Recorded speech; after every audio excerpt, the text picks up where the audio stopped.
Yes, it Yes, is ma'am. audible. Yes, You're ma'am. audible. Thank you so much. Yes, ma'am. Yes, So, yes. without much ado, we are going to start with our session two. Um, we are delighted to have with us Dr. Kanaya Ahuja, sir. Let me introduce sir to all the participants. Dr. Kanaya Ahuja, sir, is professor and head at School of Economics, Devi Ahilya Vishwavidyalaya, Indore, and currently he is serving as a vice president of Indian Economic Association.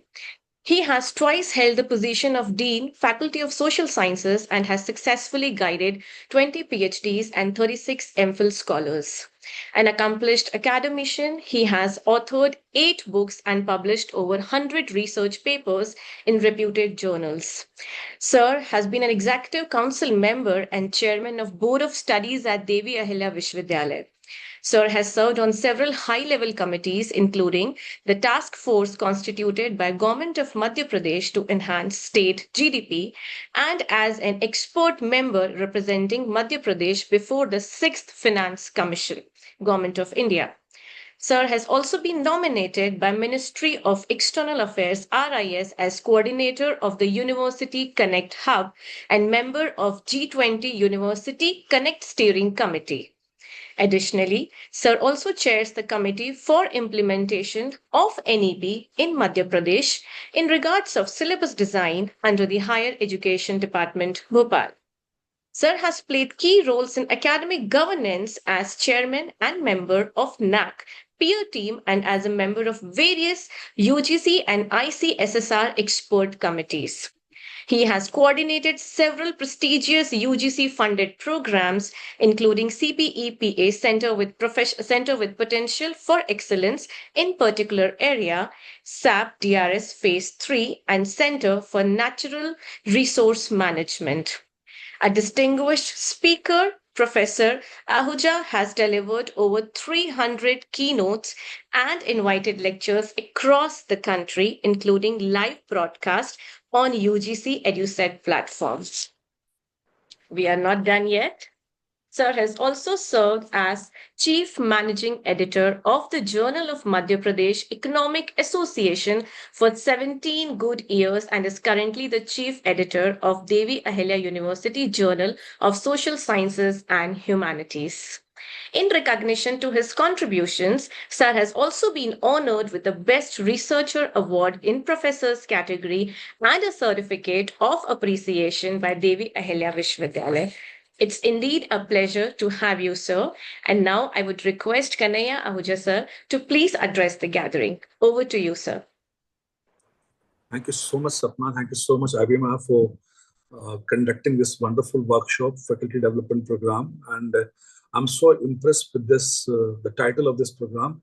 You know, the things are changing. The world is becoming very competitive. So under the circumstances, this topic is very relevant. So I'll talk about this later on. But before that, let me thank Dr. Vivek Singh Kushwaha, the director, IBMR IPS Academy, for giving me this opportunity to interact with you all. The coordinator of this program, and for the wonderful introduction, Dr. Sapna Advani. Thanks, ma'am. And the coordinator, the co-coordinator, Dr. Shivangi Ameria. Also thanks to Sapna Shivangi, ma'am. And I'm also extend my thanks to senior faculty members, Dr. C.P. Goyal, Dr. Satyakam Dubey, Dr. Singh, and the management, Mr. Nishit Jain, and other faculty members and the participants who had come all the way and joined virtually to this wonderful faculty development program. When we talk about, when you look at the title of this program, it is Reimagining Business Education for Industry 5.0, Pedagogies, Skill and Sustainability. Let me just talk about a very, very important aspect, why AICT is concentrating on this very, very important aspect. It's the FDP is titled on focusing on skill development, pedagogies. This is something very, very important. And the reason for that is that there's a still, if you look at the macro level in India, you'll find that there's still a big skill gap which prevails in the country. If you look at the kind of, the way education has been taught and the way people get employment in our country, if you look at those statistics, things are not very, very increasing. If you look at the employment rate across the nation, you'll find that only 42.6% graduates in India as per the skill index to 2025, only 42.6% of the Indian graduate are employable. So that's, it's a big question mark. And when it comes to formal training, only 4.1% people between the age of 15 to 59 have received formal skill or vocational training. It means rest of the people who are working, they have never received the formal training. So that's the kind of a situation.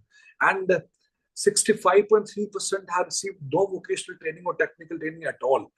And if you look at the current statistics, around 31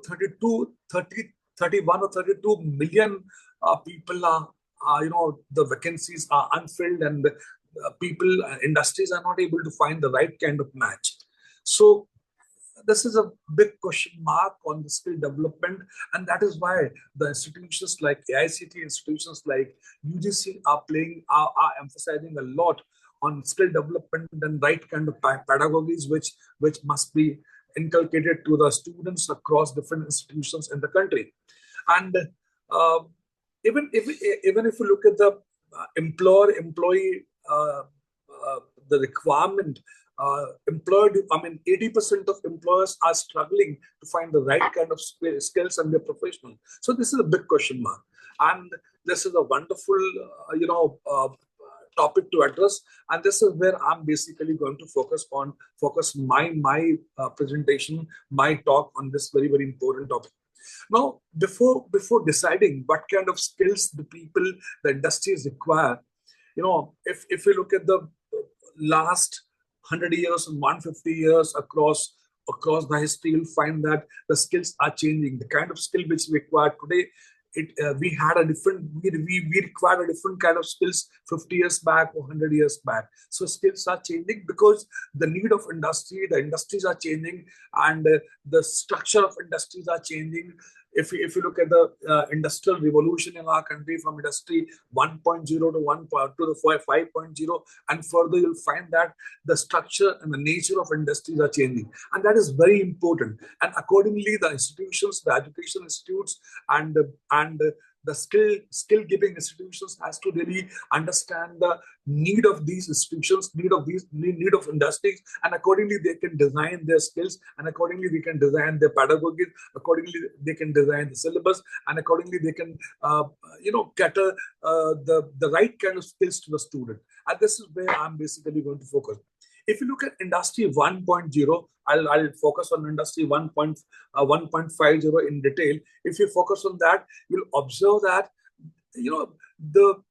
the kind of skills which were required were very basic. It was more of a discipline kind of skills. But when we shifted to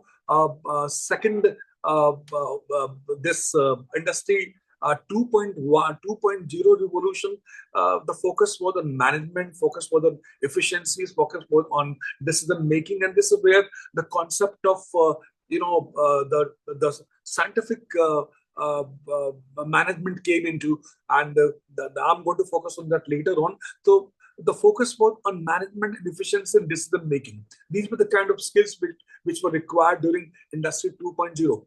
But as we progress further, when we talk about industry 3.0, different kind of skills, the computerized society was existing during industry 3.0, and we require a different kind of skills, maybe analytics, maybe IT, and global mindset was changing. So the kind of skills, if we compare from industry 1.0 to industry 3.0, the nature of skills was changing.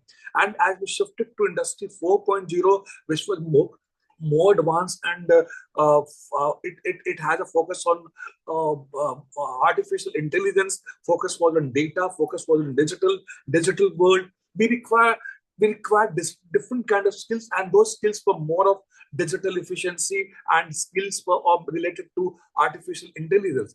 And if we shift, now we are talking about the changes which industry are observing after 2020, and we are talking about an era which is industry 5.0. It integrates the kind of skills which integrates human values and technological advancement, sustainability. So it is more of a creativity, more of a ethical values, more of a sustainability kind of skill. Human-centric skills are required. So if we look at all these data very, very closely, you'll find that the skill set is changing. And this is very important. And now if you observe the sectoral composition in our country, you'll find that we have three. I mean, sectoral composition basically comprises of primary sector, secondary sector, and tertiary sector. If you look at the primary sector, its contribution, which once upon a time used to be in our GDP used to be more than 50%, but nowadays it just contributes around 16 to 18%. Secondary sector, it's a kind of a manufacturing and industrial sector. Its contribution right now ranges around 25 to 26%, and tertiary sector 27 to 28%, and tertiary sector, its contribution is around 55%. And this is very important. If you look at if you look at this composition ever since Industrial 1.0 revolution, you'll find that this composition is changing. And with the change in this composition, the kind of skills and the kind of requirement of the workforce is also changing. And that is why I'm going to focus, today, I'm going to focus on different industrial eras which the world has seen: Industry 1.0, Industry 2.0, Industry 3.0, Industry 4.0, and Industry 5.0. And once we understand these eras, what was the composition, what was the structure of these eras, then we'll focus on why this topic has been taken and what are the things which would be addressed under this topic and why this topic is so important. So let us first of all understand what was the scenario when industrialization began in our country. What was the pre-industrial scenario? Can anybody, I would like to have a little bit of an interactive session. What was the pre-industrial scenario in the world? What kind of pre-industrial society existed across the globe? Can anybody just come in between and talk about this? Pre-industrial societies. What kind of a era existed before industrialization? Handicraft and hello sir, this is Praveen from St. Francis Institute. Yes. So craftsmanship and handicraft industries. Yes, it was the focus was agriculture, and it was a subsistence kind of farming. Trade was there, but trade was very, very primitive. That was done. We didn't have industries, we didn't have factories. Trade was monitored from the home. So that was a very, very basic kind of a structure. And craftsmanship, people were involved more into handicrafts, and the production was manual. And it was more of a local kind of products which were made and they were traded. And, the kind of tools which were used during the pre-industrial era was wood, stone, simple metal, and we didn't have a technical kind of tools which were used during that era. And people lived together, they lived under one roof. And one thing which is important for industrialization, and nowadays it has become a very, very important instrument when we talk about different era of industrialization, is a division of labor.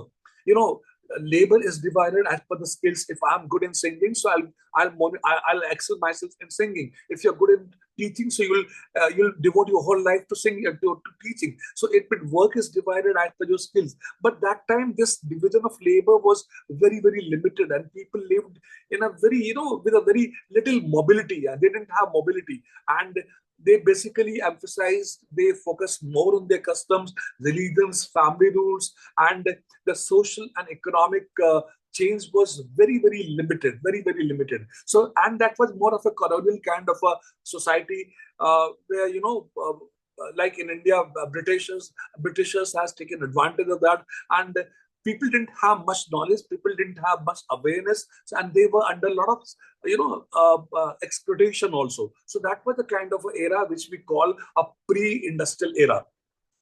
And we have many societies in the world which we quote as examples. Ancient Egypt is one example where farmers basically had spent their life along the river Niles, and Chinese imperial society which has spent their life in harvesting bamboos only, and African kingdoms are there. They involve themselves into farming and handicrafts only. Indian tribal societies, I mean, if you look at the Indian tribal societies, you'll find they were more into the primitive kind of cultivation, and their dependency was more on forest. So that was the kind of an era which existed before industrialization.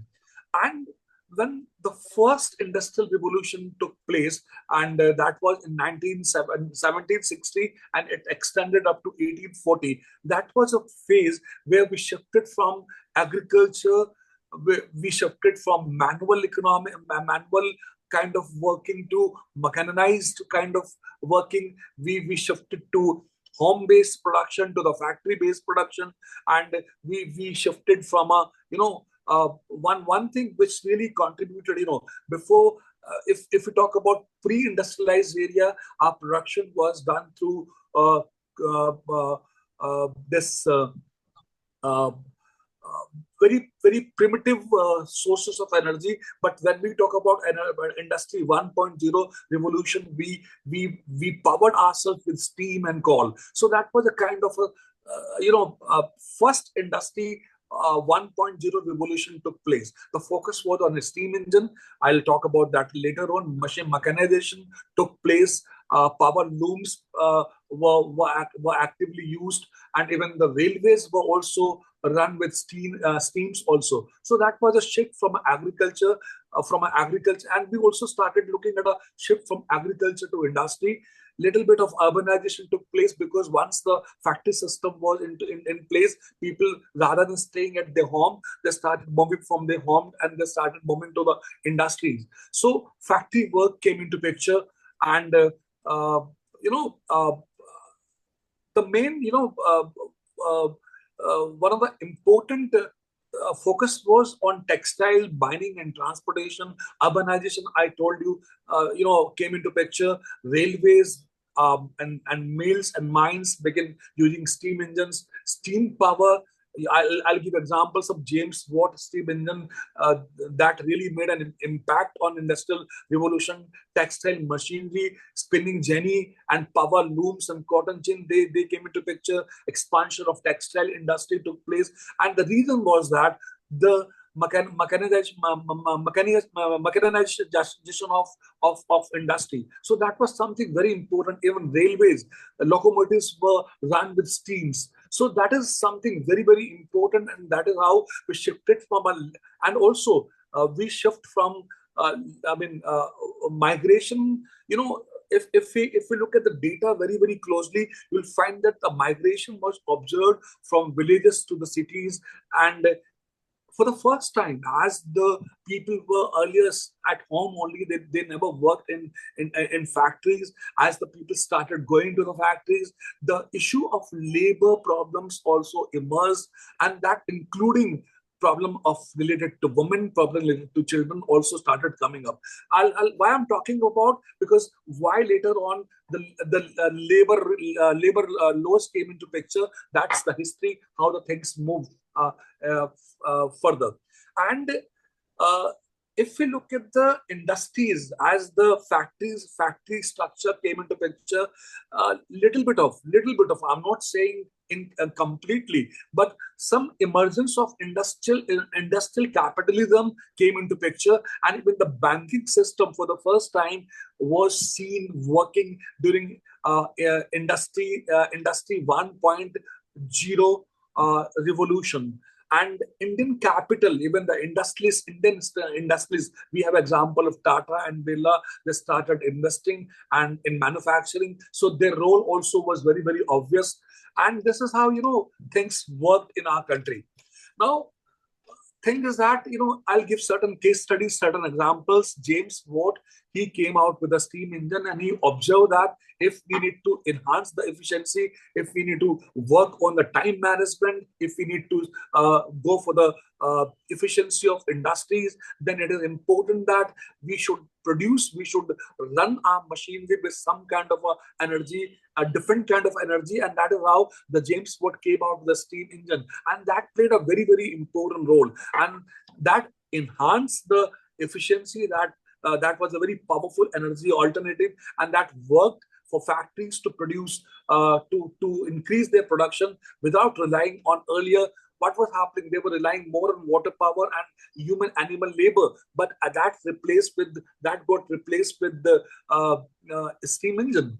And we have second example of textile mills of Britain. They came out, they invented with us a spinning jenny, and they replaced the weaving cloth. Was, when they were involved into weaving cloth, that was very tidy and very time consuming affair. So they came out with this technology, and now thousands of ropes were rather threads, they were taken into account, and the cloth was produced very, very quickly with the help of this technology. So this came into picture in the first Industry 1.0 revolution. And the first railways ever, the world's first public steam railway was also in 1,125 years, that came into picture in England, and the first railway was powered with steam engine, and even the heavy cargoes and passengers were also they took advantage of this. So what I mean to say is that why I'm giving these examples to you, because you can understand we have shifted from an era which was dependent on labor, and suddenly we started using machines, and this all happened because steam engine played an important role. Even Indian handloom weavers, you'll find that we have many mills in Indore also. They would take a lot of time. The Indian weavers for making cloth by hand, and that would take a lot of time. But once the machine was invented, with the help of the primitive machines, came into picture, and they played an important role. So we have, what I mean to say is that machine played an important role. Earlier, the labor was playing an important role. As the machine started, contributing as an important input, the industrialization changed. We have many examples. We have many examples of jute mills. We have examples of railway workshops where cotton trade, cotton expansion, production of cotton expansion, which was done with the help of machines. And even at the global level, we also have many examples. And this was an era, I tell you very frankly, why I always say that industrial 1.0 era is very, very important, because we are shifting a kind of a primitive working to a kind of a mechanized working, and that's why this era was important. And if you look at some very important famous Indians who contributed during Industry 1.0 era, I'm going to name certain people who was contributed during this era, and that was because we shifted from labor to mechanized kind of working. Now I'll give certain names, and I won't focus more on that. I'll just give certain names that is going to bring you to this thinking that yes, as we have shifted from labor to mechanized world, so these people were supported with that kind of development, and they could do whatever they wanted to do. For example, Raja Ram Mohan Roy, that was the era from 1772 to 1833. He was a social reformer, and he's known as the father of modern India. Why he's known as the father of modern India? He fought against social evils like child marriage. He also fought against polygamy. He also promoted women education. And he was also promoted widow remarriages, etc. And he also introduced Western learning, rational thinking,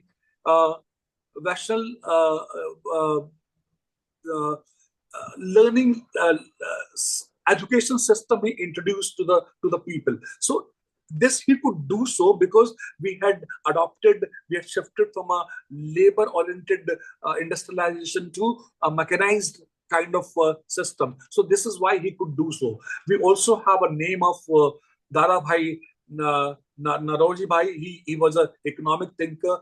He said that drain of wealth if you remember, I don't know how many of you must have gone through his very, very famous theory of drain of wealth theory, where he said that Indians are going abroad, Indians, Indian wealth is being drained by Britishers, and he was the one who estimated around 200 to 300 million pounds annual drain from India to Britain, and he said that he worked on this very, very important aspect, and he said that this is where Britishers are taking advantage of India. Then we all know Jamshedji Tata, a very, very important name in the history of Indian industrialization. He is known as the father of Indian industry. His contribution, he established Tata Group in 1868. He was the largest industrial figure at that time, and he established, impress mills in Nagpur in 1877. And this is how he contributed. He was the first one to begin with to launch the Tata Taj Mahal Hotel across in India, and he played a very, very important role. I don't need to focus on that because we all know that his role is very important. He could do so because we have adopted mechanization. So why I'm talking all these examples, because I want to think on one very important thing, that the kind of skills, if we are shifting from labor-oriented society to a machine-oriented society, our skills would change. Industry would require different kind of skills, and that is very important. The kind of skills which will require industry 1.0 may not work in industry 2.0. So this is where I'm basically working. This is where I'm basically wanted to stress. You need to learn different kind of industrial era, so that you can think today what kind of skills are required by you, and how the different education institutes, or how the different institutions like AICT, UGC can contribute in imparting the right kind of skills among the youth of our country. Then we have another examples that I would like to quit fast. Now, if for example, if you are, just think about yourself that you are into, I'm giving a very hypothetical situation to you all. If you are into industry 1.0 era, and somebody asks you what kind of skills, or what would you do if you have to make India a very developed nation in the future, that how would you shift from the kind of skills you had at industry 1.0 era, and somebody asks you that now you have to design, you have to upskill, you upgrade yourself to bring to contribute in bringing India, taking India to the developed nation, then what kind of skills would you require? Can somebody answer my question? If what kind of skills you must have had at 1.0, and what kind of skills you would require today? Can anybody contribute? I'm not able to see your faces, so I'm not able to have an interactive session. Hello?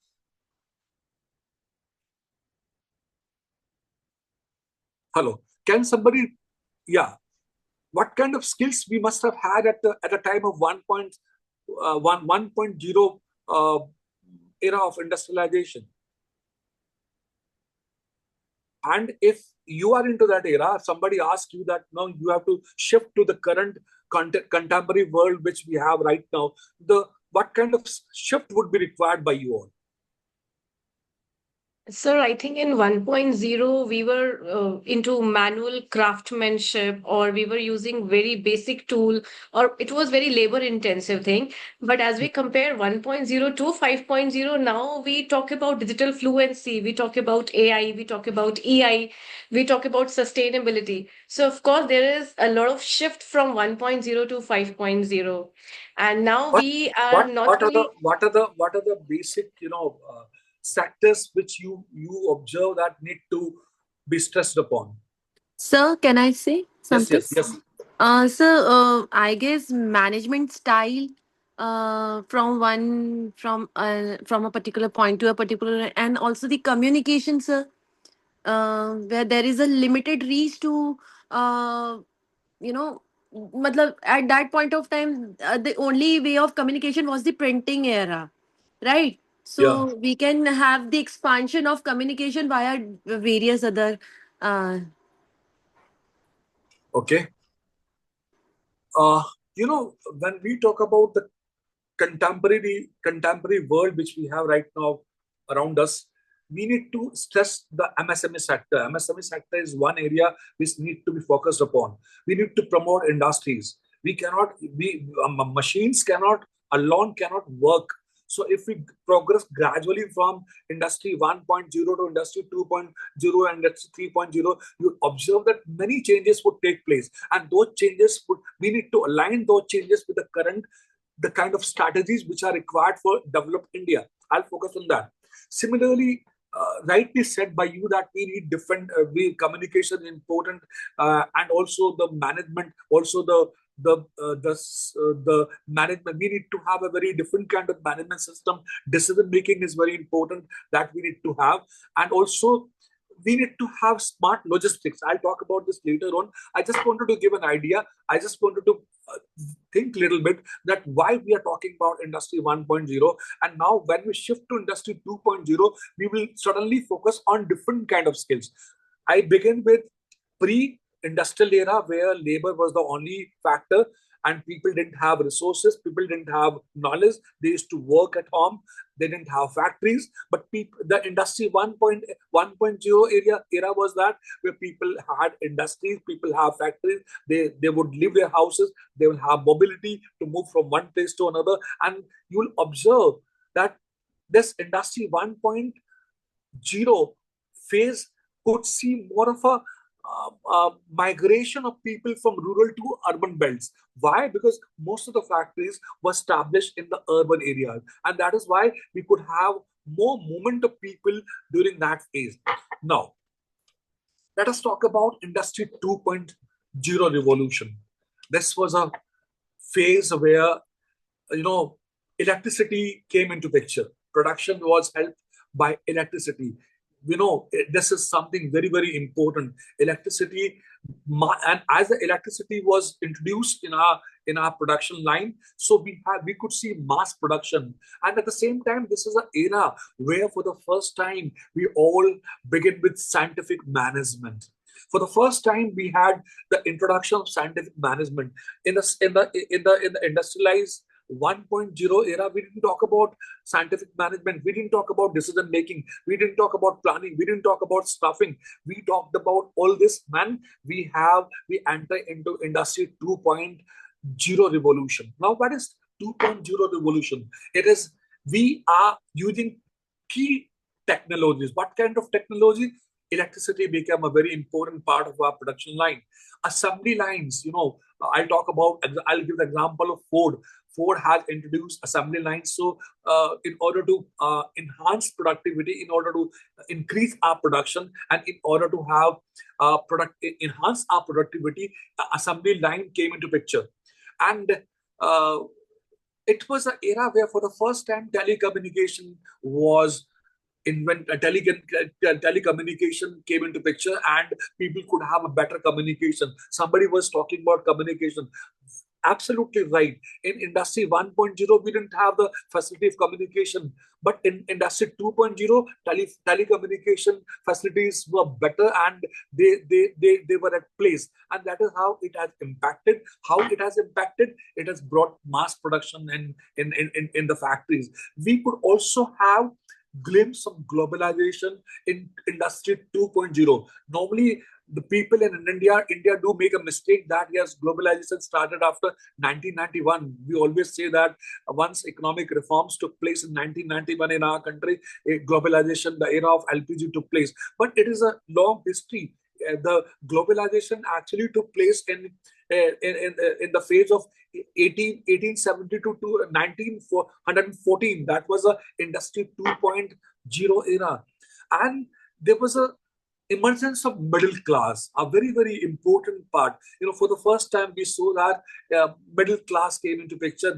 They improved their education, and they were and also as this was an era of mass production. This was an era of beginning of globalization. Communication facilities improved, and mass production and assembly line was in place.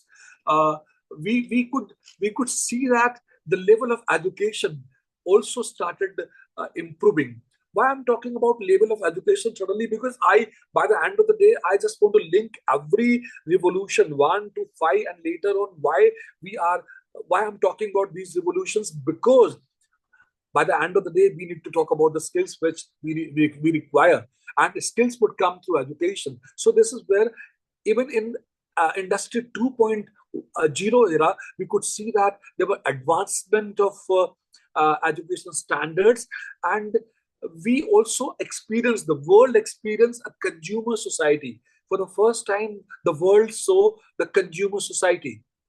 Fine. Yes, you are right. Somebody is citing electricity and radio was introduced. Then multinational corporations also had a role to play. I mean, when we talk about Industry 2.0, we find that the multinational corporations came into picture.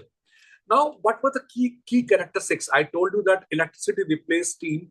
If we compare 1 with 2, in an industry 2.0, electricity has replaced steam. We had a mass production, because if you look at the Ford model, you'll find that assembly line had made an important impact. Steel and chemicals, these were the two things which also took place. Steel and chemicals, they were very, very importantly contributing to the production. And I don't know how many of you must have heard or have seen telegraphs. I don't know. किसी ने देखा telegram क्या होता था? आपको एक car मिलता था, kind of thing. So that was invented, that came into picture during that phase of Industry 2.0. And scientific management. Scientific management is all about efficiency and specialization. That came into picture. So now I'll give you an example. A Ford Motor Company in USA, they introduced assembly line in during this phase, and the production time was reduced from 12 hours to 90 minutes. If a work used to take 12 hours to produce, because of this assembly line, the production would come down to only 90 minutes. So that was a kind of a revolution, because I mean, it's a huge enhancement efficiency. And if you look at there are many examples. Tata Steel in 1907, they were the first. They established the steel plant, integrated with the steel plant. Godrej also started with the engineering and consumer goods. They were pioneer in engineering and consumer goods. They also adopted the electricity, and they also adopted the changes. And Bengal Chemicals, India's first pharma company by P.C. Ray, and they also, adopted the reforms. British India Corporation, they expanded textile and leather production with the help of electricity. And Simpsons and Company, they were the early automobile engineering firm. They adopted electricity, and they adopted the changes in the second phase. Kirloskar Brothers, they mechanical engineering and pump manufacturers. They also adopted these revolutions, and they also tried to enhance their efficiency. And these are examples, But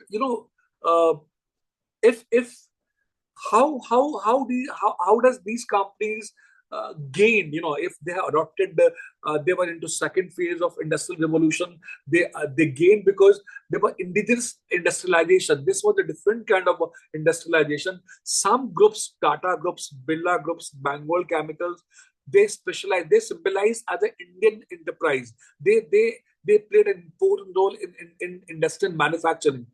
And we also see cities like Mumbai, cities like Kanpur, cities like Ahmedabad, which emerged as urban industrial hubs during this phase. They emerged as the manufacturing centers.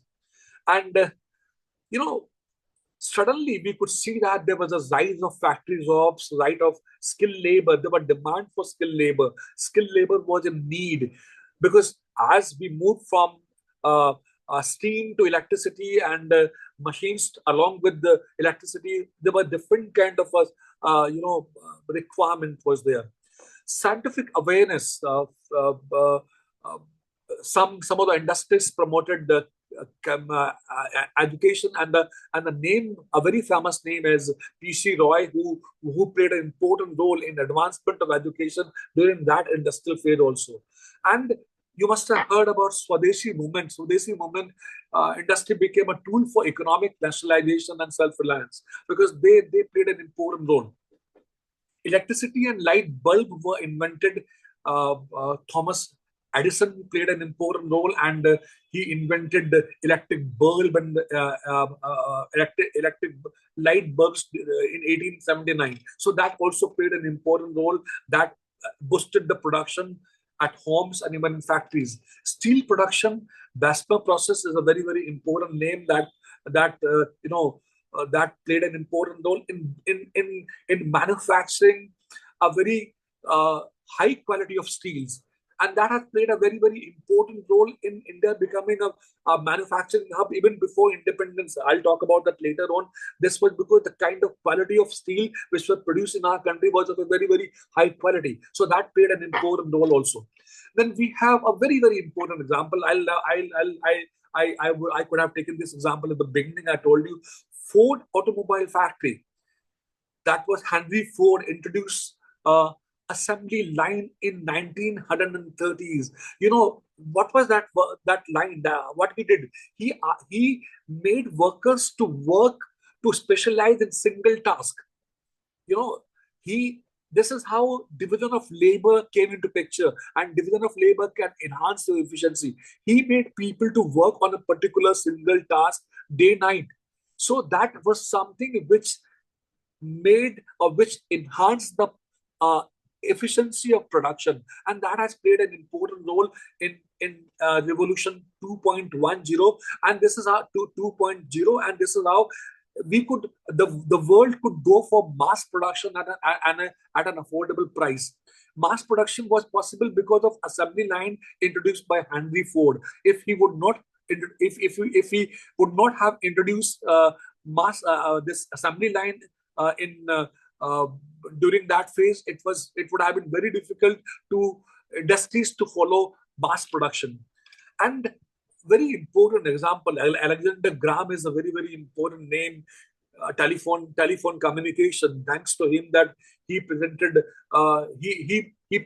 the telephone in 1876, and this is how the world became the personal and the business communications came into picture. If telephone would not have been invented, then the business and personal communication would have still been very, very difficult.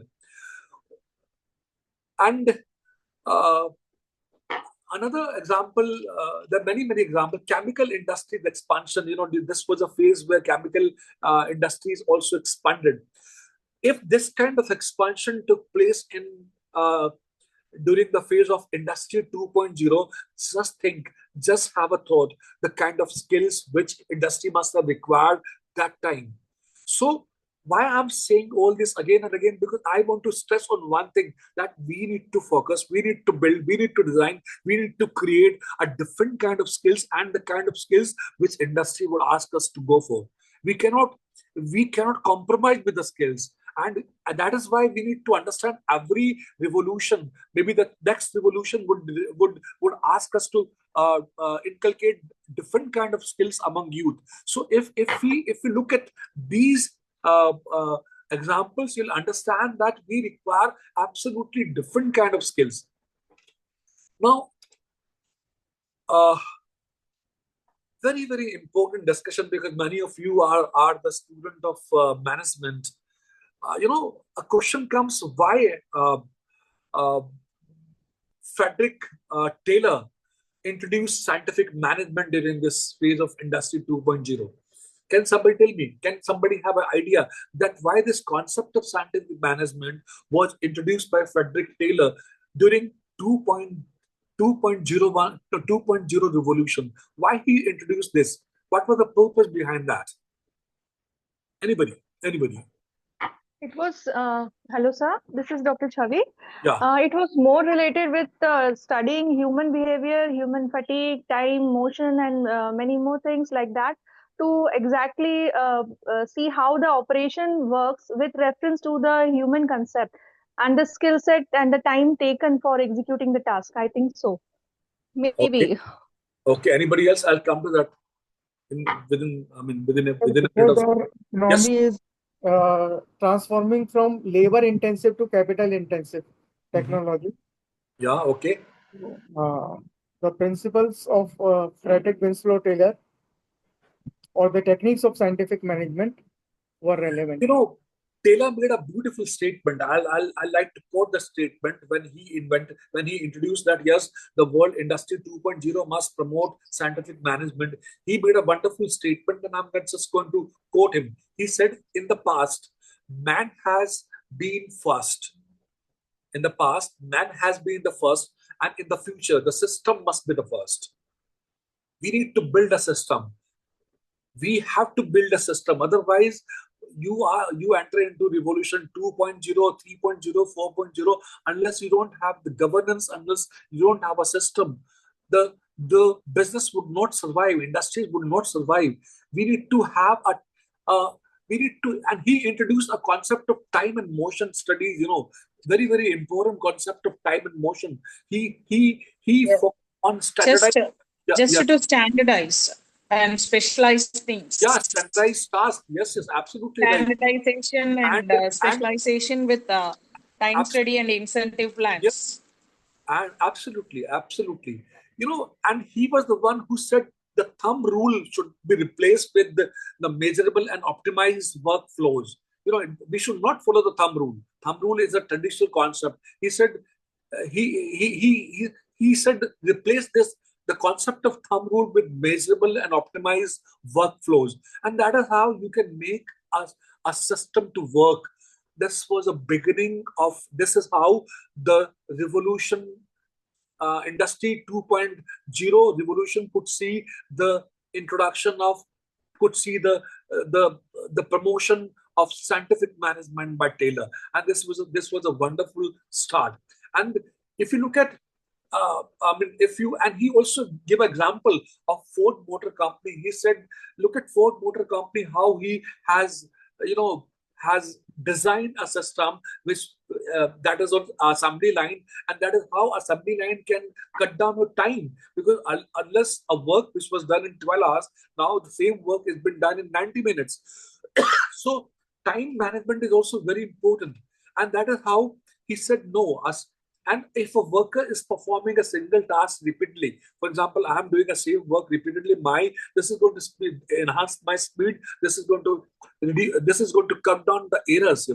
So that is very, very important, and that is why I always value this. The industry 2.0 revolution could see a very, very important contribution by Taylor, where he introduced the concept of scientific management. And thing he says that employers' welfare coupled with employees' welfare.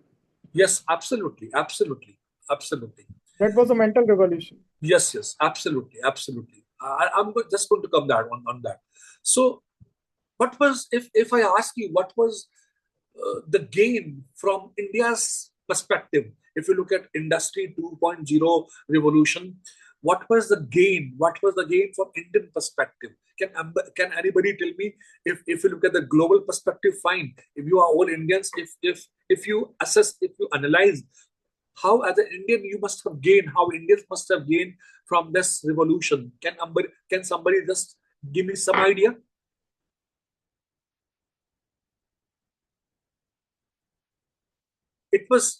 The gain was that, Tata Steel adopted very structured workflows. If you look at the mass production concept was introduced in India. Yes. Mass production, yes. Yeah, mass production concept, along with that, they were the textile industries and other areas, they started introducing the new technologies like power spinning mills.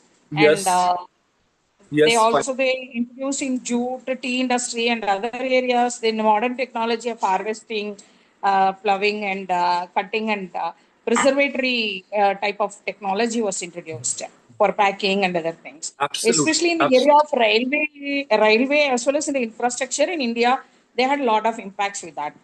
Indian government taken a lot of initiatives in that time.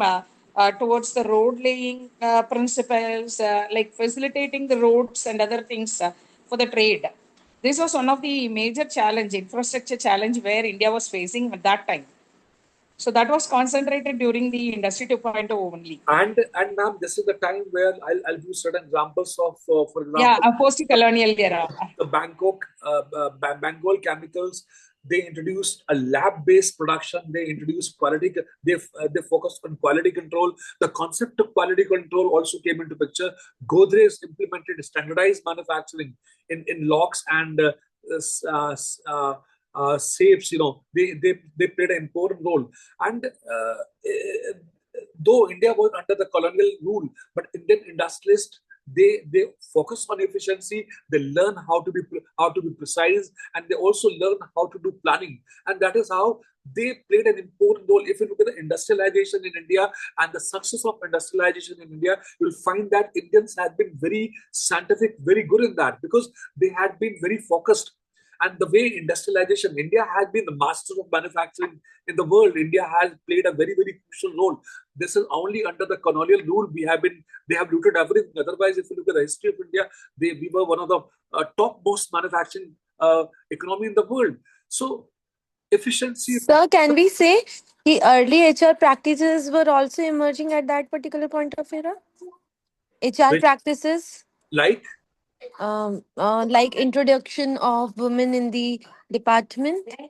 Yes. I mean, my point is that if, for example, if some kind of changes do take place in one era, for example, women role was there, child labor was also a part of industrial 1.0 revolution. So they would also be the part of second one. They would not eliminate. So the role of women was understood in 1.0 revolution. It doesn't mean that their role is abolished in the second. No, they are playing a better role with better efficiency, because this era was focusing on efficiency. This era was focusing on precision. This era was focusing more on scientific learning. This was focusing more on planning. So this is something which is making you, this is teaching you more all the lessons of scientific management. And that has played an important role, the way Indians has gained from this revolution. Fine. No. But sir, just a little bit, we are exploited by the colonial rules, and all our small-scale industries and other things were all exploited. And there are only limited industrialization happened in India during 2.0 compared to 3.0 and 4.0. Industrialization 3.0 has played a major role in that, man. Yes, digital transformation. Yeah. Now, if I ask you all, I have a question for you all. If we have to shift from industry 2.0, suppose you all are in the era of industry 2.0, and now I ask you that maybe after 1 year or maybe after 2 years, we have to shift towards a different revolution, and that is industry 3.0 revolution. What kind of changes or what kind of strategical changes would you adopt?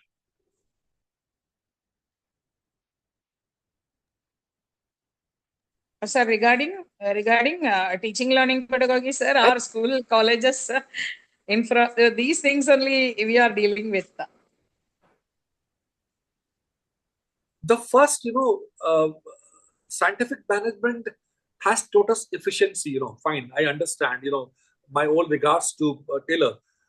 He has taught us that yes, we need to inculcate efficiency now in our operation. And incentive plans too. Yeah, but what we were lacking was optimization. Optimization was missing.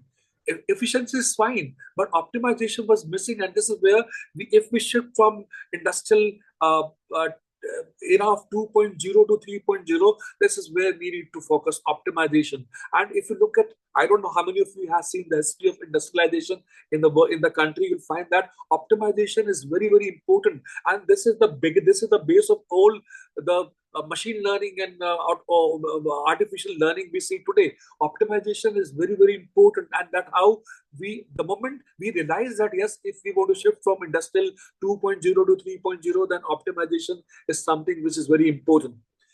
Also, we realize that Digitalization is important. Digital is, I mean, we thought about that. The world thought about that at the end of Industry 2.0. We adopted digitalization in our country much, much later because we didn't have technology. Telephone came in our country much, much later. So, but the world has seen all that earlier. So that was a need was thought. Yes, if we want to go ahead, if we want to upgrade our industries, if we want to really make industries more efficient, more optimized, then digital automation would be something which is need of the hour. And that is how we realize that this Industry 2.0 is not enough for us. Now what we require more integration of technology. You know, what was the beginning? We were more of a labor class. Then we adopted the policy, technology of steam engines. Then we adopted this was scientific management, and we adopted this what we call is that I'm just forgetting that name. More of a electricity. Electricity was the one which we adopted in the second revolution. But when we entered the third revolution, we realized that no, now we need something else. We need a different kind of a push. Our economy, the world required a different kind of a push, and that was we wanted to see the role of technology in industrial development, and that is how we could see computers, robotics, and automation, internet, and different concept of renewable energy. We could see that was a part of Industry 3.0 revolution. Industry 3.0 revolution is not for digital revolution. It is an era which is known for automation. It is an era which is known for computing. It is an era which also focuses on global supply chains. It is an era which talks about global connectivity. Now see how we are shifting from a revolution 1 to second, and now revolution Industry 3 is taking us to a different platform where we are talking about computers, we are talking about technology, we are talking about automation. And now, can you just think the skills you had in Industry 2.0 revolution phase? Do you think those skills would be enough for us? No, we have to inculcate different kind of. We need to create different kind of skills. We need to grasp different kind of skills, because now it's an era of digital revolution. The skills which you must have had would not be enough. You won't be able to survive. You not be those skills would not be suffice enough to lead the country on a different platform of development. No, that will not work. So, and that is what has happened in India during this phase. India could see rise of IT sector. This was an era, and this was from 1960 to 2000. 1960 to 2000. I'll just take you. I mean, briefly, I'll talk about Indian economy. You know, if we look at the Indian economy ever since independence, we during 85, and if you look at the average growth rate of Indian economy since independence till 1985-90, our growth rate was India was growing at a great growth rate of 3.5%. And a very famous economist belongs to Rajasthan University, and Professor Raj Krishna, and he used to name this kind of a growth rate as a Hindu growth rate, and a very famous name, Hindu growth rate, and that was 3.5. But this growth rate was not able to take care of our needs, because we had huge population who was below poverty line. This was we had a population, they were suffering with food security. That was we had a population who were not employed. More than 90% of our population was dependent on informal sector. Fine. So that growth rate of 3.5 could not take care of our needs. So it was, and agriculture, you know what has been the case in with India. In India, most of the people, majority of the people has been working in agriculture sector, and the contribution of agriculture sector in our GDP is declining day by day. And the major role which the industry can play in in shaping the national income of our country is the industrial sector, the manufacturing sector, and the role of manufacturing sector, the share of industries and manufacturing sector was not much.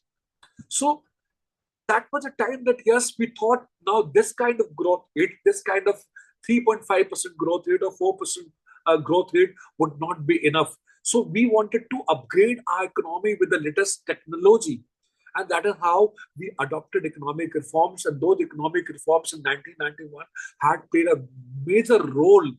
Whatever industrialization, whatever technical upgradation we can see in our country today, that the contribution goes to that era where we adopted economic reforms in 1991. Because before 1991, we were growing at an average growth rate of only 3.5%.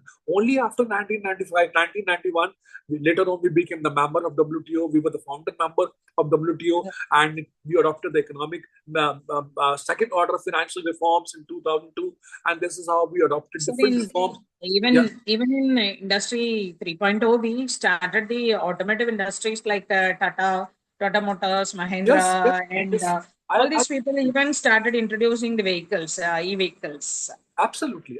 But in the 2.0, I think that any other examples than that, some of the examples what you quoted, any other impacts did India got it because of this technological developments in 2.0, sir? I didn't understand. In spite of the colonial era. Any other examples can you quote it at that time? Any other extra developments India got it than the global? During which phase? During which phase? In the? During which phase? 2.0 compared to 3.0. 3.0. I'll give you example. Just give me 2 minutes. I'll come that. So India adopted. We could see the rise of IT sector in our country. We could see the economic liberalization, global integration. I was just talking to you, and economic model started transforming. We transformed into a heavy manufacturing kind of a nation. And characteristics of this era was that digitalization is use of computers, use of microprocessors, use of digital systems. You can see this happen in the era from 1960 to 2000. You must have born during that period, and you must have been you must have seen that automation. There was some machines was controlled by software like PLCs. Most of the industries in our country now they handle their production line with the help of PLCs. Information technology emerged. A lot of Indians were known for their skills in software development, global IT. The Indians were serving the IT services at a global level. And one more thing which took place, which really made an impact, was we could see mobile phones, we could satellites, we could see internet during this period. This is the era which is very, very important for all of us, because mobile phone is the time guy, and satellites, internet came during this phase only, and that has played an important role on the shaping business across the world. And that is why, if we talk about an era where we have computers, we talk about an era where we have advancement of IT sector. We talk about an era which is based on automation. We talk about an era which is based on digitalization. So that if we talk about this era, then it means that our skills need to be polished, need to be changed. We cannot, if I'm just a computer friendly and I say that I have a skill of computers, that would not work, because the time would require a different kind of skill from you. So every phase, every revolution, whether we talk about 2 or 3, would require different kind of skills. Multinational corporations started moving from one country to another, and they had a different workforce for management. Consumer electronics had a boom during this period. ACs and mobile phones and digital devices, e-commerce emerged, fintech emerged during this period. And even this was a very important phase. And I give you example, and these examples would make a concept absolutely clear.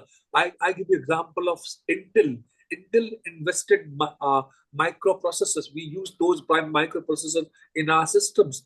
Modern computing is a contribution of Intel. Then we have Siemens, and Siemens used PLC automation systems in their production line. Samsung is a leader of semiconductors in electronics across the world. Ericsson is a telephone infrastructure, mobile networks, known for its mobile network across the world.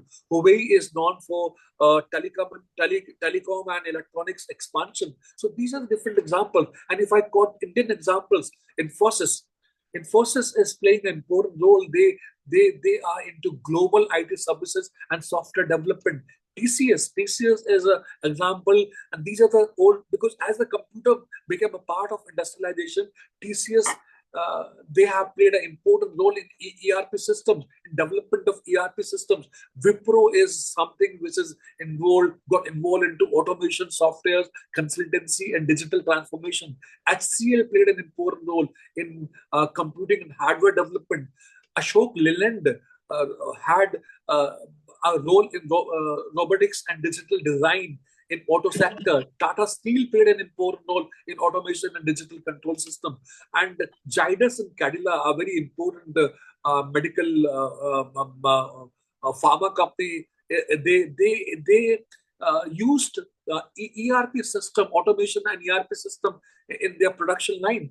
And Crystal Park, even I also named the name of Crystal Park at Indore. They started a regional IT hubs at Indore, and they started, they played an important role in IT startups. So this is how this revolution has played an important role. And what was the contribution, if I ask you all, what was the contribution of this, and what is the contribution of 1960 to 2000, this era of industrialization in our country, which we call Industry 3.0? What is the role of this era in our economic development of our country? This was a shift. I don't know how many of you understand the basic journey of Indian economy. This was a shift. The government realized in India that our dependency of public sector would not serve us. So till 1990, we were dependent more on public sector. But after 1991, as we took economic reforms, we thought, no, private investment, private sector should also play an important role. And they would also contribute in economic development of our country, in employment generation in our country. So the role of private investment and private people became very critical during this period. And this is very, very important. And this contributed to urban growth. Cities like Bangalore, cities like Hyderabad, cities like Pune, they emerged as technical hubs during this period. And we also could see expansion of education in our country. This is a very, very bright phase for education and expansion of education in our country, because industries require different kind of skills. I don't know, Dr. Vivek Kushwaha is there present right now. He would support me that in 1991, School of Economics, where I belong to, we started with a different kind of skill. I mean, before 1991, we were only imparting education in MA Economics, MPhil Economics, and PhD programs. After 1991, we introduced MBA International Business, MBA Business Economics, MBA Financial Services. Why? Because we realized that the kind of skills which the education industry requires, not education, the kind of skills which the industry requires, our students don't have those kind of skills. We need to inculcate those kind of skills among students. Otherwise, there will be a huge skill deficit. We feel so proud when we say that India is a land, India is a country which has a huge amount of demographic dividend. A big share of our population is a population of youth, educated youth. But this educated youth would not be of any support to us unless we don't inculcate the right kind of skills. And this is where the boom of education institutes took place in our country. Urban growth took place. Employment generation was at peak. The emergence of BPOs and telecom industry was something which was very obvious. And global integration, supply chains. I mean, global supply chains is very important. How do I import my goods to any other country? How do I export my goods to any country? How the goods travel from one country to another?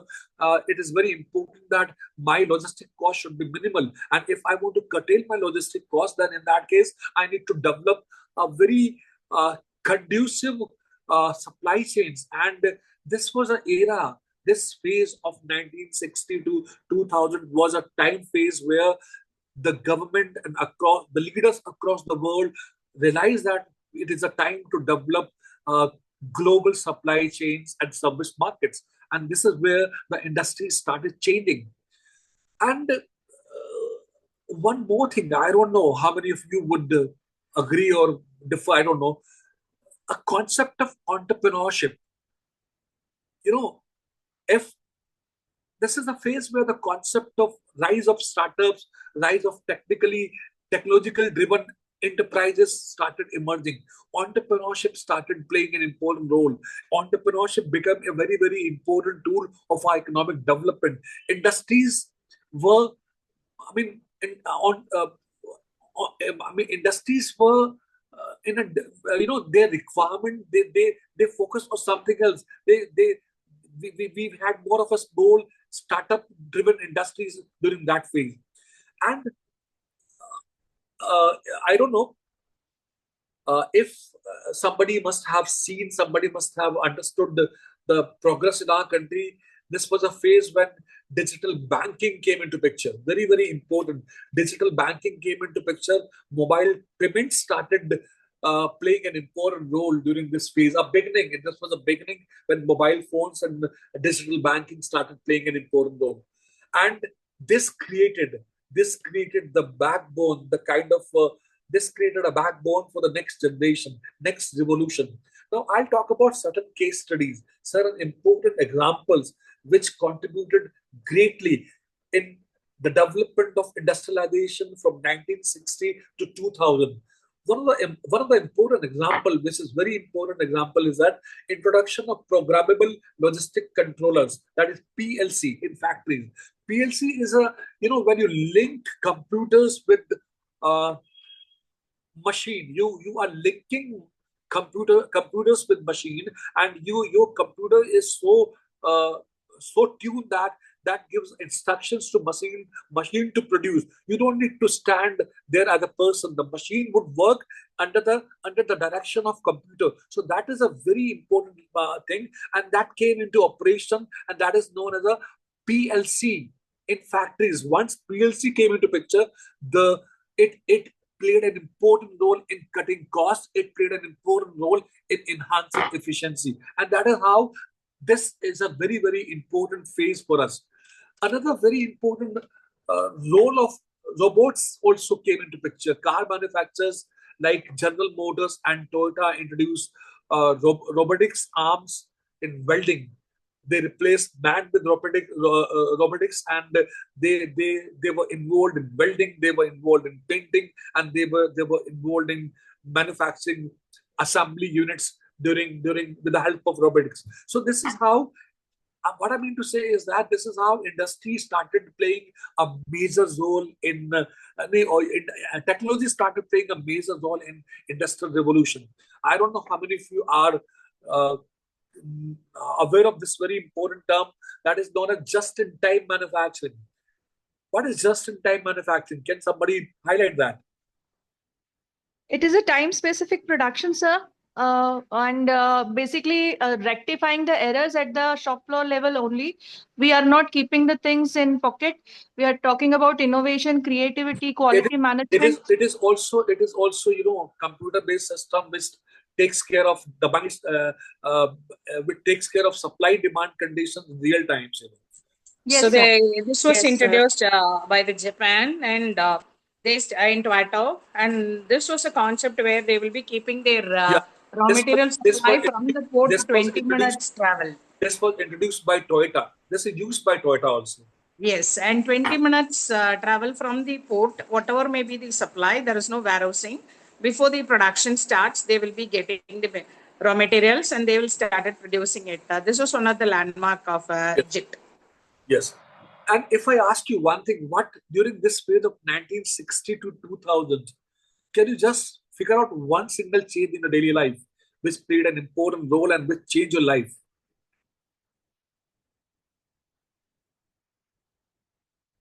So One single change. I'm not asking for any two. I'm just asking one single change which was very critical and which changed your way of working and way of doing everything. Technology. sir, all the digital gadgets we started using it. Personal computers. I tell you very frankly, PC, I mean, personal computers made an important impact in your life.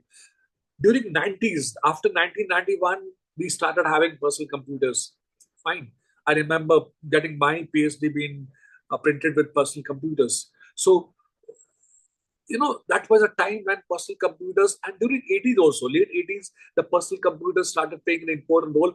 But we could see personal computer in our country in 90s. So that was something which played an important role, and that, and that played an important role in transforming business productivity and even our personal productivity. That played an important role.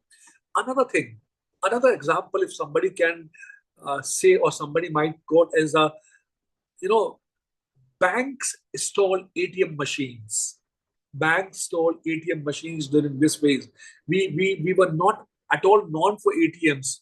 ATMs we could see during this phase only. The world could see, India could see ATMs, and that provided a very that provided customers a convenience to access their money anytime. That reduced banking uh, conversion time, and lowered the kind of industry, kind of staffing need with the banking requires. And one more thing, I mean, some industries are still struggling in our country. ERP systems, and ERP systems are very important. Companies like SAP and Oracle develop this ERP system software that integrates different departments, maybe finance, maybe sales, maybe inventory, into single computerized system. ERP system is very, very important to enhance the working efficiency, to enhance working productivity, and it was introduced during this phase only. So this is a very, very important phase for modern India, 1960 to 2000, whatever modern and India. web networking also, sir. People are very much Yes, web absolutely. networked and web browsed was started, Yes, and I already peer-to-peer contacts. Yeah, somebody's saying something. So it was the time when banks were having more software updated professionals. VRS concept, golden handshake came at this existence time only when the ledger was converted to the online server based. Absolutely. Yes. And you remember many of the Indians were hired by many American firms because they were not able to convert 1919 to 2000. That Yes. Many Indians, we remember many Indians, they went only for that particular job, and now they have got the American American citizenship. So many Indians from India, they had a knowledge, they had a skill, so they shifted from India to abroad because they had a technology, they had a software, a skill where they could convert 1999 to 2000. So that was a phase. Yeah, I don't know उसका नाम क्या था, मुझे मालूम नहीं. I'm not able to recall that. What this name? There was a particular name for that. I'm not able to recall that. So, अब इसके So आगे India become brain drained, sir. Yeah, absolutely. No, all these computer engineers gone there, and India become brain drain after they are taking the technical education from all the IITs, IIMs. They all went and settled in abroad. Yeah, that was a time when India faced a lot of brain drain. Luckily, they didn't have Trump that time in America. उस पर Trump नहीं था ना ma'am, इसलिए. Anyhow, if you have seen this journey of India, you have seen this phase from 1965 to 2000. Now, what next? If you have to move ahead, then what we look forward to? What we look forward to?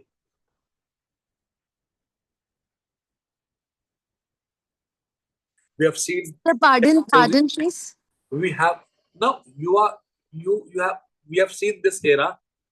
We have seen this era where technology has been playing an important role. Computerized IT sector, innovations were technology was playing an important role. Now, if we have to move further after 2002, after 2000, if we have to enter into a different industrial era, industrial revolution era, now what are the things on which we need to focus upon?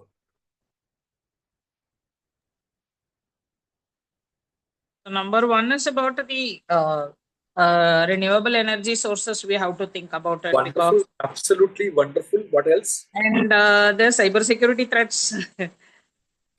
Security. Okay. Yeah, and also the speed of the internet, and that particular time the industry 3.0 was facing a lot of new gadgets coming inside, and the computer and browsing internet centers, all these things are coming. That time we don't have that much of very speed internet facilities with us. So that was one of the challenges. It means in single word, what you are communicating is that we need to shift from technology to innovations. Yes. Innovations were missing. Technology was there, but now this technology needs to be advanced. More and more innovation has to come into force. Otherwise, we will be suffering. So we need to shift from technology. Technology would be definitely there, but we need to follow different innovations. Otherwise, we would be lagging in terms of development. Another now. We had stated for the smart missions in the industry. Yes, I was coming to this word. We need to shift to smart production. We need to shift towards smartness. Digital from production to smart production is very important. We have been producing, but now we need to shift towards smart production. That is very important, and that is how, if you look at next phase from 2000. So we can say it IoT, internet.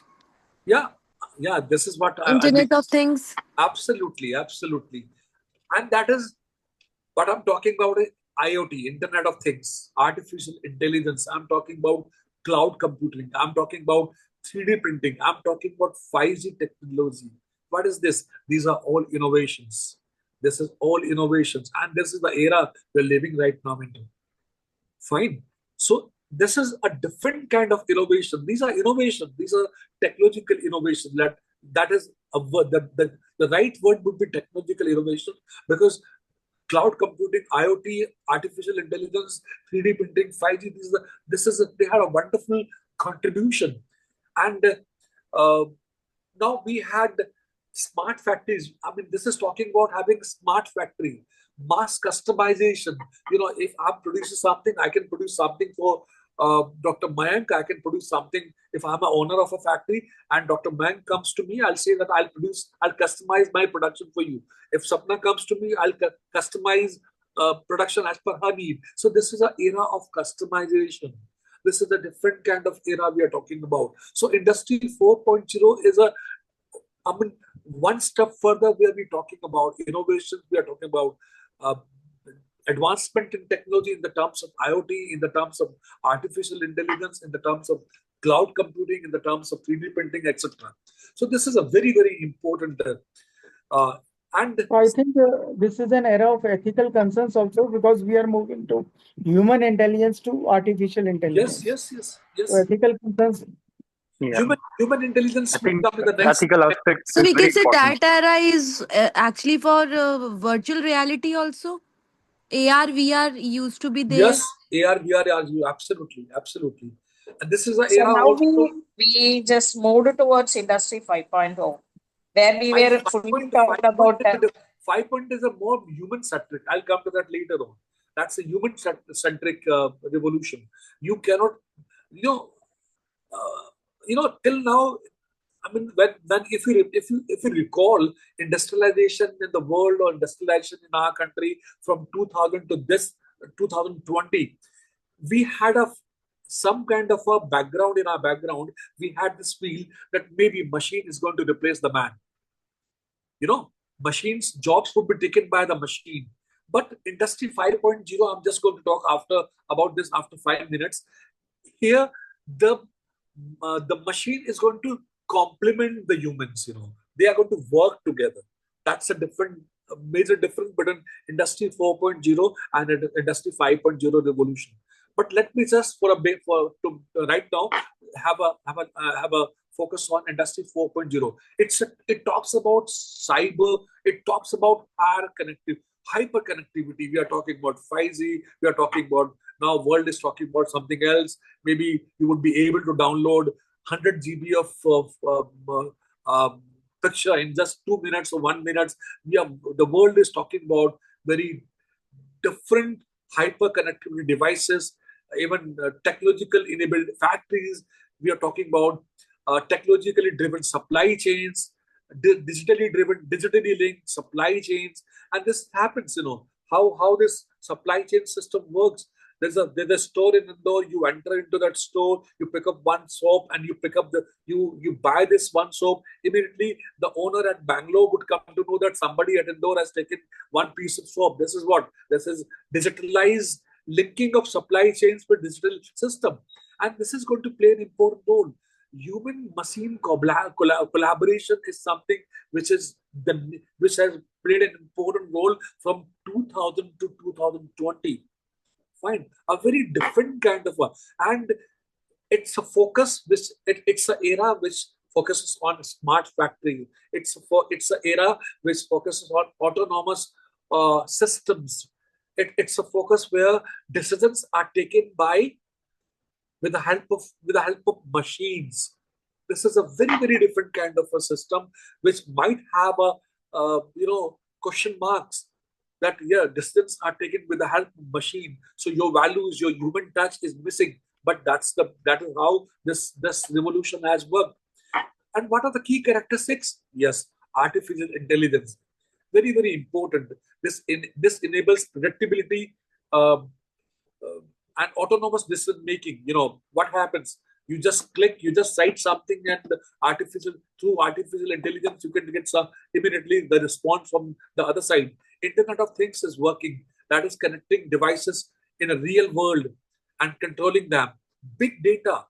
Data has become a very important instrument for the organizations to function. Data was not so important maybe 10 years, maybe in 90s or 80s, but now the companies cannot survive data, and this is big data which is playing an important role, and this is also connected with cloud computing. Cloud computing has become a part of system. Digital world, robotics and automation is something very important. Augmented reality. Somebody was talking about AR just a couple of minutes back. Now, 5G connectivity, cyber security. Cyber security is kind of a concept where we are protecting interconnected systems at our workplace. Then also, I just was talking about personalization of at scale. Customization and personalization is something which has become the part of this era. I have many examples to quote. Tesla is some simple example which is making its its industry AI driven. It's all AI driven. Hitachi is working on a platform of Internet of Things. Hyundai Smart Plant in Korea is working on machine vision. They are integrating machine with cobots. Fine. Then we have Hawaii is working on 5G systems, ultra fast connectivity. Then these are the examples. We also have some Indian examples. Tata Motors is also has integrated AI powered robotics and smart assembly lines. So Infosys has also played an important role, is playing an important role, and they have also integrated IoT in their systems for process optimization. Wipro has also developed AI platforms in their industrial automations. So it means Indian industries, Indian organizations are not far behind. They have also been playing a very important role, and they have also been the part of this Industry 4 revolution. Dixon Technologies, they are known for electronic manufacturing, and they are working with machine vision. Ashok Leyland is playing an important role on a advanced technology. Reliance Jio, they have their 5G infrastructure for industrial IoT. Jidus and Cadilla, I also already discussed that they now with this revolution they are working on artificial intelligence in pharma production and quality control. Tata Steel is working real-time data analytics. Maruti Suzuki is working, they're connecting vehicle systems with small logistics. So there are many examples to quote. And these examples clearly say that this is an era of global technological integration. This is an era of smart manufacturing. This is the era of startup ecosystem. This is the era of digital infrastructure expansion. This is the era of skill development. Now, why AICT? Why AICT has called it an era of artificial intelligence? Why? Education institute like AICT has named this as an era of this revolution as an era of artificial intelligence, because they know that the kind of workforce which industry would require, it is a duty of education institutes to inculcate those kind of skills, and that is why even such institutions are playing an important role. This is a era of a different kind of regional development. We need now smart cities. We don't need a kind of a city where the city would lack the basic urban infrastructure. This is a different kind of a world. Our all systems of planning, all system of staffing, all system of controlling, all system of monitoring should be linked with digital devices. And that's a different kind of system. So we need a modern tattoo cities like Indore, like Bhopal, like Bangalore. We need these kind of cities more in our society, in our economy. And somebody started my discussion. Do you think? Yeah.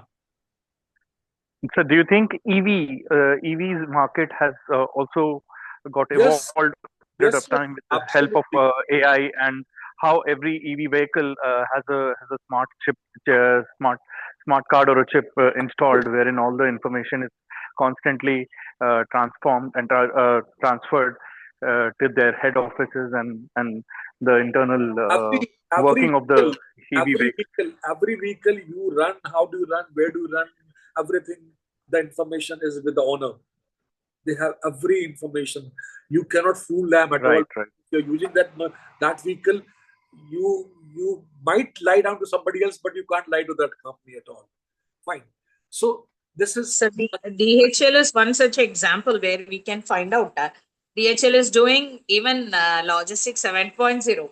They will have their own flights, and they will be facing the system, and everything is online channelized with smart systems. And also they will have the vehicle tires with the RFIDs and GPS controls. The tire themselves will be monitored, and wherever it is going there, wherever it is moving, even in a simple cart, you can identify. So to that extent, now the Apollo tires also introduced RFID as well as with GPS trackings. And Benz introduced a new model. On the same line, I'll speak that BMW has created AI platform, which is known as AIQX. Sure, yes. That uses camera that sensors to automatically check product quality and in the assembly lines. So this is the use of AI. Fine. Similarly, we have robotic assembly. Ford Motor Company is using AI-powered robotic arms. I told you in the beginning also. Also, smart supply chain. Samsung Electronics is very, very important. They are managing complex supply chains for smartphones and electronics. The system anticipates market demand kitni hai, and which are the cities which are creating this demand, and how would they manage their inventory efficiently. So that is used by Samsung. They're using AI to establish a very Wi-Fi smart charging. Smart charging also, yes. Also, we have automated quality control by Makino Asia. Makino Asia has spent around 74 millions to develop a kind of a technology where they would recognize, they include voice recognition robots. So things are changing. AI and AR based technologies are playing a very, very important role. General Motors, General Motors have adopted sustainability, AI based software, where that helps them to use, how much energy is used, how to reduce waste, how to meet environmental needs and goals, where General Motors is playing an important role. Even Tata Steel has used Internet of Things sensors. Fine, they are also using these sensors to see the temperature and the vibration and the pressure and the energy used in the production line. So these are wonderful examples how technology is playing a very, very crucial role. We are into a different era where we never thought 30 years back or 35 years back, maybe this kind of technological advancement would work and they would play a very, very important role. We never thought. Now we cannot survive without that. So we are at a different, this is not a, we are all in a danger zone, I tell you very frankly. Why we are in danger zone? Because if we do not invest, we do not invent further. If we do not invent further, things would be very difficult for us to survive, because then cyber security or many crimes or many cyber errors, gaps rather, they are going to play against humans, and that could destroy the major cause for which this technology was used. And another example, Asian Paints. Asian Paints has adopted data analytics. Advanced. Hello.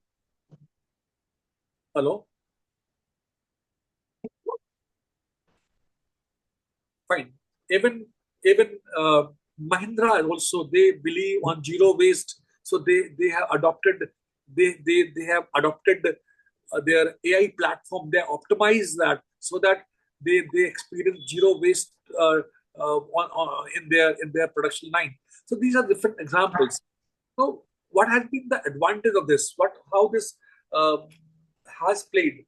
Now, if I ask you all that now we are at the end of this innovation, industrial revolution 4.0, and after 2020, now if we have to enter a different industrial revolution, what are the things which we look forward to?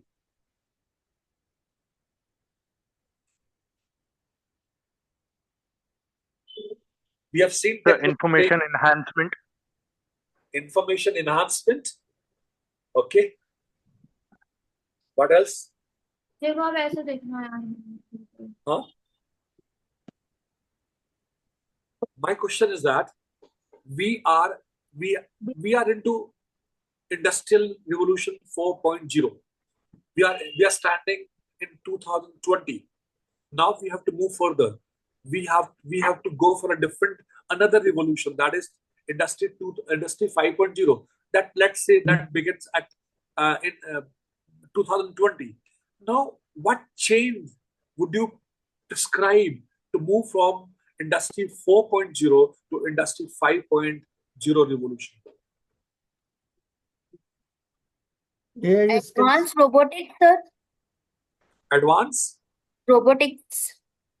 that we already had. So we have to move with the creativity. For advanced, Just to create creativity, we want to move Human-friendly along with the AI human integration. approach. This is who said creativity? Yeah, I myself, Dr. Rahini from Shastra University. Absolutely, this is wonderful answer. We wanted creativity Because we have to move with the machines, and now Yes. we have to create new things. Yeah, and for creativity, what is important? What is important? Human-machine collaborations are very important. They have to work hand in hand. It is not like one is replacing another. The fear which Revolution 4.0 had, that maybe we always under pressure that maybe one day the machine is going to take up your job, machine is going to replace you. Industry 5.01 revolution says that no, the machine and the man, the human, they are going to work together. They would work together in collaboration, and they would work together, and they would collaborative approach, and they would play an important role. The repetitive jobs can be taken by the machines, and the innovative thinking process can be done by the human being. Yes, you cannot replace human brain at all. Whatever the best of the Yes, machine, for the thinking. you cannot. if this perception that one day the machine would take care of man, it's a wrong perception. And this is where this Industry 5.0 revolution plays an important role, which talks about human-machine collaborations. This talks about sustainable production. This talks about advanced integration of both the technology and human being with efficiency. And also, somebody just wrote somewhere. It talks about quantum computing. It talks about much advanced IoT, much advanced scales of artificial intelligence. And also, it also talks about that whatever we do, whatever the industries might do, whatever the organizations might do, whatever technology do they follow, whether we follow quantum computing, whether we follow the more advanced AI, whether we follow the advanced Internet of Things, whatever we do. But we need to understand what are the ethical values. We cannot compromise with those ethical values. We cannot compromise with the localized feelings. If I cannot produce something to harm my emotions or my feelings. That is very important. I cannot. And for me, climate change and social equity is very, very important. Social equity becomes very important. Machine or production or the industries cannot harm the human emotions and feelings and behavior. Fine. So if you permit, Sapna, can I continue with this Industry 5 revolution in the next lecture? Because it's going to take a little longer. Abhi time ho gaya kya aapka? Ji, sir. Actually, sir, we are done with the specific limit of 90 minutes. But still, if we can just conclude it and we can take up in further sessions, that would be Industry nice. 5.0, I'll take in the next session. And then I'll talk about sustainability after that.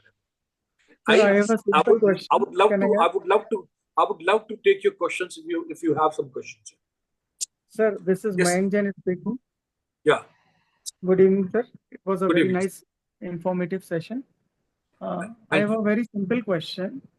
When we talk about Industry 4.0, there was a very popular word, digital divide. Yeah. And as far as FDP is concerned with education, education reforms regarding AI. So, are we seeing or are we going into AI education system divide? Like I understood your question, sir. I'll talk about this once I some education institutes. Yes, I got it. I'll take your questions. I'll just give an idea. The digitalization of education, frankly speaking, if we all know that the technology was there in 2015, technology was there during 2019 also, 2020 also, but we all know that digitalization of education took place only after COVID-19. We all know that. And that's a phase. So that I'll cover in the next lecture, Industry 5.0, because that began after 2020. So technology is playing a very, very important role in education after 2020, because the COVID-19 has taught us that yes, the classrooms are okay. If you are not able to go to the classroom, then we have a technology. We would bring technology to your houses. We'll bring technology to your office, to your doors, and you can learn through those technologies. And that happened after COVID-19. So that I'm going to cover in Industry 5.0. Because we are talking of reimagining business education. Yes. There will definitely a divide in the India education system. There will be AI-equipped education institutes and without AI-equipped. So like digital divide. Sir, मेरा कहना ये है, मेरा सोच ये है कि now you cannot run away from technology. So technology is important. You cannot find excuses. It's a necessity. You cannot find excuses. Whatever education institute you build, or whatever you are a builder, or you are you build an institution, or whether you serve as an employee there, you serve as a teacher or an educator, your role would not be complete without technology, sir. Technology is going to play an important role. If we today are communicating with each other, this is because of technology. Otherwise, who would have thought 5 years back before COVID that one day we all are going to meet like this and we are going to interact with each other, and somebody is going to organize a webinar, or somebody is going to organize a faculty development program, and this is how we all are going to interact. We never thought. If now, 5 years down the line, we never thought, can you imagine what is going to happen after 10 years in the world? No, nobody knows. Nobody knows, sir. Technology is something which moves very fast. You remember, you must have also realized that you buy a mobile phone today, and very next day you think, I could have waited for the next mobile phone to come, because next phone which has been launched, which has been advertisement you're seeing is talking about some different features. You just bought 2 days back. So technology is changing with blink of eyes, sir. And technology changes are, we feel so good, but this is very dangerous also. Very, very dangerous. Very, very dangerous. That has got a different side also. So maybe I'll talk about Industry 5.0 in the next session. And after that, I'll talk about a very, very important topic, sustainability. Why India requires sustainable development? Why do we require sustainability? And why our education institutes require sustainability? That I'll cover in the next class. Meantime, if anybody has a query, they can come to me. Thank you, sir. Good night. Quick query ho to puche? Sir, I have a query. Yeah, please. Sir, actually, जैसे आप अभी बता रहे थे, मतलब you were sharing your thoughts related to the business ethics teaching and management, है ना? I just want to refer one case which is related to cold riff cough syrup, right, sir? And if we talk about मतलब it was a contamination in the cough syrup and which led to death of many of the children around there in Chhindwara, Madhya Pradesh, right? So, sir, यहाँ पे अगर हमें इसे जैसे pharmaceutical regulation से या आप सप्लाई चेन या किसी अकाउंटेबिलिटी के लिए बात करें, तो हम इसको एथिकली किस तरीके से मैनेजमेंट में समझा सकते हैं? It's a case where या तो I don't know, we have no idea whether the bottle which they had it. बेटा Yes. कोई है बीच में? She is my daughter, sorry. Okay.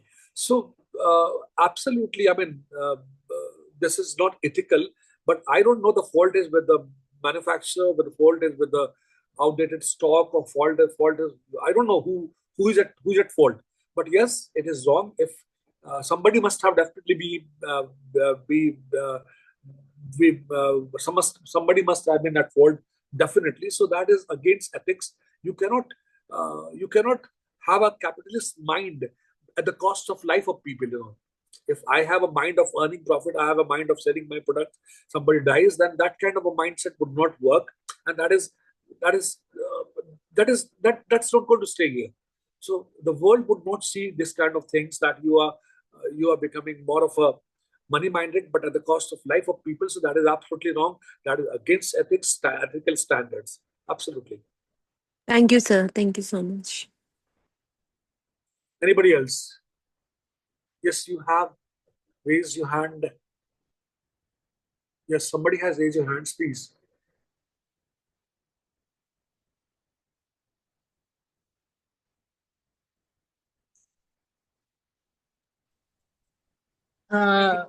Shall I substitute a point for what she was asking? Yes. In the field of medicine, it is lack of awareness is still going on, ma'am. One thing, even we are developed to maximum extent that apps are monitoring and chips are monitoring cardiac patients. We are also having IoT devices at home, wearables like BP checkups and other meters, glucometers, and everything. And robots have started doing the medical field operations and other things. Online medical sites are available, chatbots are available. In spite of that, people are producing these type of medicine and they are selling it. Only one thing we can say regarding this issue is lack of awareness about the packing, medications, what it was mentioned, and what is the level of medicine which is prohibited outside India was also accepted in India. Like Dolo 650 is a painkiller. But after COVID, people started thinking it is a medicine which is suitable for fever. They started taking it, and lightly they are selling it in the local shops, Kirana wala, everywhere. It is not the medicine of the fever removal or something like that. It is not like that. It is only a painkiller. And that to 650 is the standard where they are fixing it up their own and they are taking it. So some sort of regulations still regarding the Covishield and Covaxins are under the process. Should I answer? So we cannot say that with the help of this. Should I answer this in a very simple words, ma'am? Yeah, the simple thing is that lack of awareness is going on somewhere, and some of the medicines which were banned outside India were also floating in the pharma industry. As we have to aware about the compositions, and we have to buy. And in that particular case, it was not the fault of any of all these things, but the dosages which the doctor was recommended was wrong. That is the only complaint they received it. And the alcoholic content and other things beyond the limit was produced in that particular syrup. So that there are many medicines like that. This you're not only Dolo, there are many medicines like that. And so the awareness is very much important. Forget about awareness. I'll just give you another example, which is very alarming. I at times, I personally am talking about myself. At times I think, when people die, but still why cigarettes are sold in India? Why tobacco is sold in every shop around? Why? Why doesn't the government ban these things? We understand that this is harmful for the health, but still, we are living in a different kind of economy. It's not a socialist kind of economy where, the purpose of the government is only welfare. It's a mixed kind of economy. It's a mixed kind of a industrial revolution where the capitalists and socialists are working together.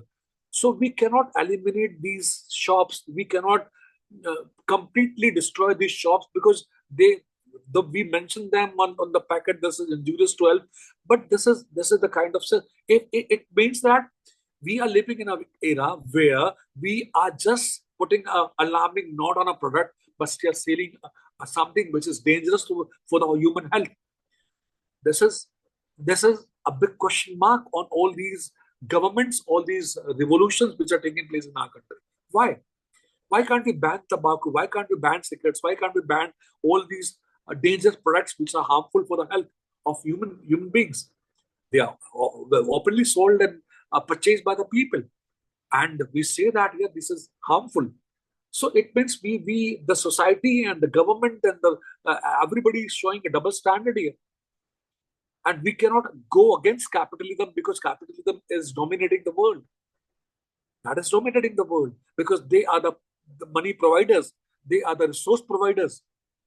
So they play an important role. They have their own games, placed at different right places. So this is the part of system. You have to live with the system, and that is why Industry 5.0 talks about your internal ethics. Your internal ethics. I should know what to do. Something I should switch off my light before leaving the room. It's not my wife or somebody else tell me. It is me only who has to do that. It is a self-understanding of things which need to be done. And that is why we would talk about Industry 5.0 revolution, because that is a self-development. That is very important, very important. Thank you, sir. Thank you, ma'am. Anybody else? I think Sapna is feeling hungry, so she has to go early. No, sir, nothing like that. If we have any questions, anyone else for any questions? Okay. Sir, your 5.0 session is really awaited because we have so many questions at that part. So before we conclude, I would like to thank Ahuja sir for his insightful and inspiring address on industry from 1.0 to 5.0, the human-centric evolution. Sir beautifully traced the journey from pre-industrial society to the modern industrial era, highlighting the shift from primitive production methods to mechanized and technology technology-driven innovation. While discussing Industry 2.0, Sir also explained how Henry Ford's assembly lines, telecommunication, and early globalization reshaped the economies and production system. In Industry 3.0, Sir highlighted the rise of PLCs, robotics, personal computers, and satellites, which revolutionized automation and communication, giving birth to BPOs, KPOs, telecommunication, and digital banking, which laid the foundation for next generation. Speaking on Industry 4.0, Sir emphasized the shift from technology adoption to innovation. Driven by AI, IoT, data analytics, and smart automation, marking the era of customization, which was a really epic statement, where products and services are tailored to individual needs through intelligent connected systems, linking it to India's journey. Sir also recalled the contributions of Raja Ram Mohan Roy, Dadabhai Naoroji, Jamshedji Tata, and PC Roy, who championed self-reliance and industrial advancement. Sir's reflection on the evolution of skills plays a pivotal role for MSME sector, which inspired our participants to envision a future where technology, human values, and sustainability are going to progress hand in hand. And 5.0 is awaited at Sir's end. Thank you so much, Sir, for being with us. Thank you so much. Thank you so much, all of you. And a small announcement for participants. The feedback link would be provided to all of you at the end of the faculty development program, which is 6th day. So we're going to do that at the end of faculty development program, and your attendance is already being marked. The minutes of attendance you have been punched, the way you are regular to the session, you're moving into the session and moving out of the session, your each minute is already being counted by us, by our device. So the formal attendance we are not going to float, because your login credentials and your login time and your logout time and your again login and logout time is already being recorded by the system. So thank you so much, everyone. Thank you so much for patience listening, and we'll be looking forward to all of you tomorrow, same time, 6 p.m. Thank you, everyone. Good night.